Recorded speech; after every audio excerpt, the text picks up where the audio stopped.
Konkan railway मार्गावरच्या वाहतुकीनं कोकण रेल्वेची वाहतूक अखेर 26 तासानंतर सुरू झालेली आहे। दिवाणखवटी दरम्यान कोसळलेली दरड हटवण्यात अखेर प्रशासनाला यश मिळाले आणि त्यानंतर तिथली चिखल माती हटवण्यासाठी बराच वेळ लागला। त्यानंतर तिथे डिझेल इंजिनाची सुद्धा चाचणी घेण्यात आली।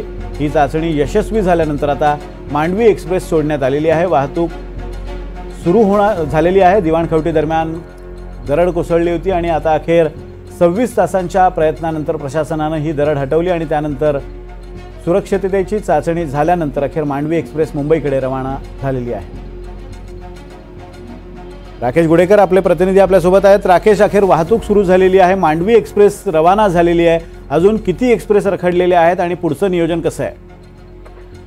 विनोद सर, गेल्या 26 तासांपासून कोकण रेल्वे मार्गावरची वाहतूक जी आहे ती दरड आल्यामुळे ठप्प झालेली होती। अखेर येथील मलबा, चिखल आणि जे दगड वगैरे आलेले होते दिवाणखवटी ते खेड या दरम्यान ही जी दरड आली होती ती दरड हटवण्यात अखेर रेल्वे प्रशासनाला यश आलेलं आहे आणि 26 तासानंतर कोकण रेल्वे मार्गावरची वाहतूक अखेर सुरू झालेली आहे। पहिली ट्रेन मांडवी एक्सप्रेस ही मुंबईच्या दिशेने रवाना करण्यात आलेली आहे।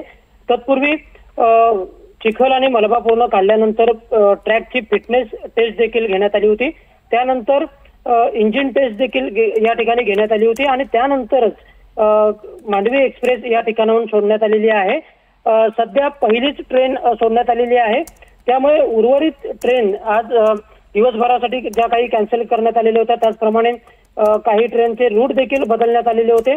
त्यामुळे आता ट्रेनचं जे वेळापत्रक आहे ते पूर्ववत होईल आणि कोणकोणत्या ट्रेन मुंबईतून, कारण संपूर्णतः हा वेळ किती जाईल दरड हटवण्यासाठी हे काही निश्चित नव्हतं। त्यामुळे कोकण रेल्वेने देखील कोणत्या ट्रेन सोडल्या जातील हे देखील स्पष्ट केलेलं नव्हतं। त्यामुळे आता वाहतूक सुरू झालेली आहे, त्यामुळे पुढच्या काही ट्रेन ज्या आहेत त्या पूर्ववत सुरू होतील अशी अपेक्षा आहे आणि त्याबाबत रेल्वे प्रशासन देखील लवकरच स्पष्ट करेल। विनोद सर। राकेश, अजून एक मुद्दा असा आहे की अनेक प्रवासी तिथे अडकले होते, त्यामुळे एसटीनं सुद्धा योग्य ती खबरदारी घेत हे प्रवासी आपापल्या स्थळावर जातील याची दक्षता घेतली होती। सध्या त्या दिवाणखवटी स्टेशन असेल किंवा रत्नागिरीची इतर स्टेशन्स असतील, किती प्रवासी अजूनही तिथे ताटकळत आहेत?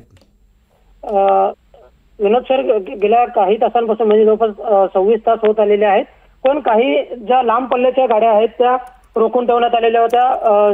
खेड असेल किंवा अन्य रेल्वे स्थानकांवरती रोखून ठेवण्यात आलेल्या होत्या आणि इतर जे मुंबईला जाणारे प्रवासी आहेत त्यांची व्यवस्था पनवेलपर्यंत करण्यात आलेली होती।